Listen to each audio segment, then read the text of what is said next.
So far we've talked about honest signals being either like good or bad. But actually honest signals, certain ones are neither good nor bad per se. They just sort of indicate your level, i.e. like it's an honest signal that you're like 6 out of 10 cool, or it's an honest signal that you're like 8 out of 10 cool, something like that, or 8 out of 10 a worthy guy for the girl to sleep with.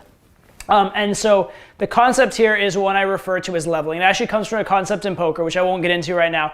But the idea is that certain behaviors in poker and certain behaviors in game tell you very directly and very convincingly exactly what level you're on. And so here's the funny thing about this. Say a guy is getting into pickup and he's just learning. And he learns a behavior that levels him at about like, say, a 6.5 or a 7. Now, if the girls he's talking to when he's starting out in game are like girls that are just cute, they're like 6s, a girl that's about a 6 is going to love a guy that's a 6.5 or a 7. Because we talked about the female paradox earlier, right? She wants a guy that's a little bit better than her, but not so much better that she's scared he's gonna cheat like crazy. And so if the girl's about like a 5.5 or a 6, and he does a behavior that's an honest signal that he's a 6.5 or a 7, she's gonna love him for it. In fact, she might get aroused right on that alone. She might even compliment him, be like, I really like the way you did that. And like indicate that that's the reason even that she liked him. And that's great for him.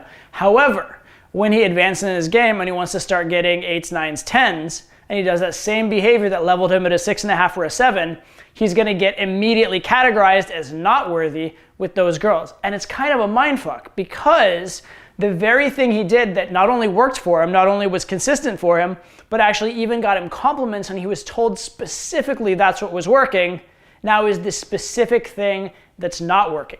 And as long as he clings to that behavior, he's pretty much guaranteed to continue being unsuccessful and being inconsistent with those higher level girls. So it's a bit of a mindfuck. And this is the concept of leveling. This is another reason why most guys never get to advance in their game, because they learn these sort of like gimmicky leveling behaviors that will get them to a certain level, but they won't succeed beyond that. And especially they're gonna need to unlearn them in order to proceed. So what I'm gonna talk about throughout the rest of this section is what are some of those leveling behaviors, how can you know that you are leveling yourself, and what can you do about it so that you don't fall into this trap.